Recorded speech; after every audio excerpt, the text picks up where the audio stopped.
In this video, I'm going to teach you guys how you can get the top 10 token pairs list by their number of transactions as DEXScreesner shows. API link will be in the description along with Bitquery Telegram channel link. You can go to id.bitquery.io and register yourself so that you can get some free credits to run the API in Bitquery API Playground. So let's get started. We're gonna get top trading pairs in order of their number of transactions.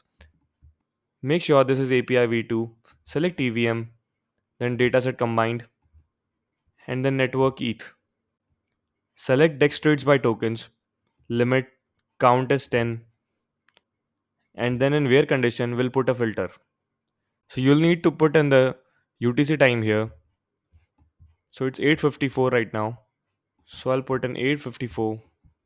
The date is going to be 5. Today is 6. But we are using since, so it's going to be 24 hours back. So we want to get the top token pairs in the last 24 hours. That's why I'm putting 24 hours back from current time in this since keyword. Set transaction status success to be true, because we only need the number of trades that are really gone through. Now select the fields you need info about. Select count. We will give this an alias name of trade count. We are going to now select trading pair details. Select DEX under trade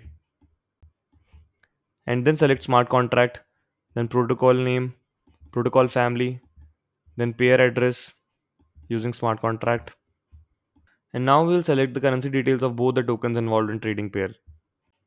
We're going to select currency, in here symbol, and then smart contract. Also for the side currency, we're going to select the same things, symbol and smart contract. Now if you run the query, you will get each token pair twice, as token A can be buy side and as well it can also be in the sell side.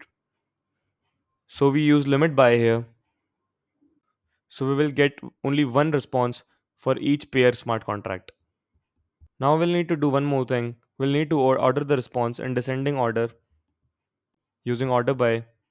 We'll use here descending by field and we will use this trade count here, because we want to order the response in a descending order according to the trade count, which is number of trades in a particular pair. Now run the query and you will see the response. Let's double check the response with the DEXScreener results. So first trading pair is pi with width. Here also it's pi with width. Second is shin with width. Here also it is shin with width. So the results are correct. Thanks for watching. Like and subscribe and head over to our Telegram channel if you have any questions.